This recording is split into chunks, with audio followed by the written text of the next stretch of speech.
I read a book recently that I hadn't read in 20 years. Read 20 years ago, and I was like, I'm going to pick it up. I couldn't really exactly remember everything that was in it. It was Mere Christianity by C.S. Lewis. And in this book, in one section, he talks about love, and he says, people confuse love and affection. They're two different things. He said, affection is what you feel the day before you get married. You feel affection. I mean, he said, you're not supposed to feel affection all your life, because when you feel a lot of affection, you're unproductive. Think back when, when you first fell in love or whatever, it's intoxicating. Your thoughts are just with this person. You smart people do dumb stuff. You get on the phone to listen to one another breathe.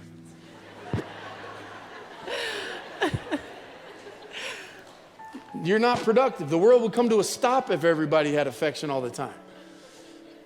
And he said, in fact, affection sometimes can be an obstacle to love. He says sometimes a parent with huge affection for their kids will spoil that child and harm them over the long haul because of the affection that they feel, even themselves, of how I feel when I'm able to do this. And I want to keep them from all pain, and yet pain and sometimes being without is actually part of your development. So he said affection has its own challenges. And he said, in fact, when affection dries up is when love is actually proven and tested. Yeah. People think we fell out of love, but they ran out of affection. They think they fell out of love with their mission or their purpose or their calling. I don't like this anymore, because they ran out of affection. The new car smell wore off. He said it's actually in that moment that the commitment is proven, when I don't feel like it. When I don't have any butterflies anymore, can I stay put? When I'm not feeling it, can I still be responsible? Can I still be respectful? Can I still continue to be faithful? And in that moment, God set me free. Thank you, C.S. Lewis, from the grave, gave me a word, because I sat there, and all of a sudden, the whole thing of me going, I don't love my sons enough, the Lord flipped it inside my head and went, maybe I love them more.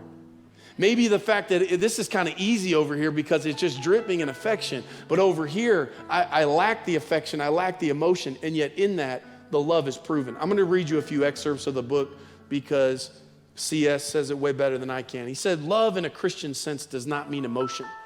It's a state not of the feelings, but of the will. The state of the will which we have naturally about ourselves and must learn to have about other people. He said, I point out in the chapter on forgiveness that our love of ourselves does not mean that we like ourselves. It means that we wish our own good.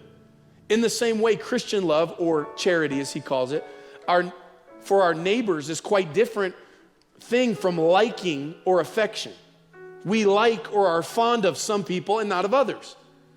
It is important to understand that this natural liking is neither a sin or a virtue, any more than the likes or dislikes of food are a sin or a virtue.